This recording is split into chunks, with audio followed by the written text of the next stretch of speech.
Bagaimana spirit Ramadan bisa dibawa keluar Ramadan? Kebanyakan kan semangatnya di Ramadan itu aja. Terlihat dari masjid-masjid yang pakai tenda keluar. Sampai tendanya itu keluar kalau pada tanggal 1 sampai 2. Lalu kemudian habis itu babak semifinal. Habis itu final, akhirnya adalah malam Idul Fitri, itu kembali ke pemain inti.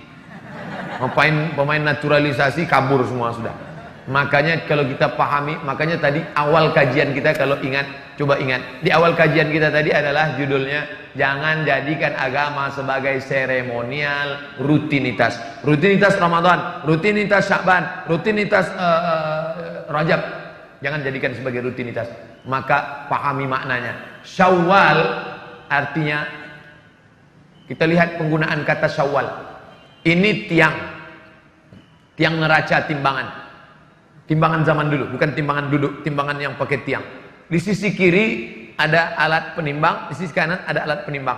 Ketika diletakkan barang yang ditimbang, lalu salah satunya naik ke atas, yang satu turun ke bawah. Yang naik itu bahasa Arabnya syawal. Naik ke atas artinya syawal.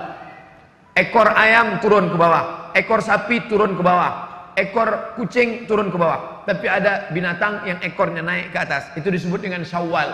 Apa itu? Ekor kalajengking. Naik ke atas. Kemudian ketika onta musim panas, moncong onta dikerubungi lalat, maka onta menaikkan ekornya ke atas untuk mengusir lalat, maka itu disebut dengan syawal. Maka makna syawal adalah peningkatan. Makanya setelah Ramadan disuruh puasa 6 hari. Untuk apa puasa 6 hari? Semangat di bulan Syawal, semangat di bulan Ramadan dilanjutkan ke Syawal. Itu dipahami maknanya dengan baik. Sudah saya pahami dengan baik, tapi tetap juga molor sholat subuh jam 6:30 Pak Ustaz. Maka sering-sering ngelihat orang sakit. Sering-sering ngelihat orang sakit itu membangkitkan semangat ibadah. Bagi yang sedang down sekarang, udah dengar ceramah nggak juga ngecas, nggak naik juga, maka pulang dari sini langsung ke rumah sakit. Kalau security-nya nanya, "Mas, mau jenguk siapa?" Semua yang sakit mau saya jenguk. Ikuti orang mati. Man syahidal janazata, siapa yang ikut jenazah hatta tusalla alaiha, sampai solat jenazah, lahu qirat, dapat 1 pahala.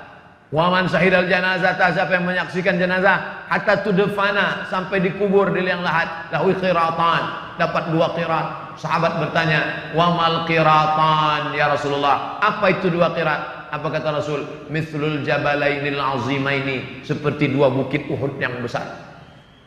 Maka apa manfaatnya melihat jenazah terbujur kaku, yang dulu kaya raya, yang dulu profesor, doktor, penguasa, yang dulu hebat, masyhur, ternyata kalau mati yang dibawa hanya amal juga. Memang yang paling sulit adalah istiqomah. Makanya ketika seorang sahabat bertanya, "Ya Rasulullah, ausini wa aujiz, berikan aku 1 pesan, jangan banyak-banyak, singkat padat." Apa dia?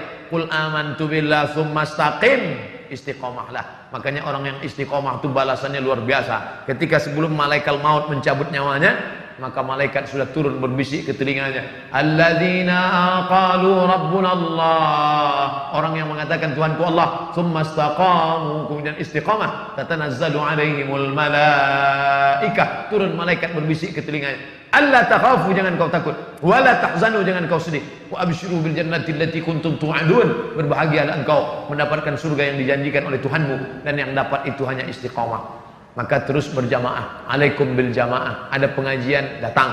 Ada kajian-kajian dekat rumah, di masjid, hadir. Itu salah satu cara untuk istiqomah. Lihat orang sakit, jenguk orang mati, terus berjamaah.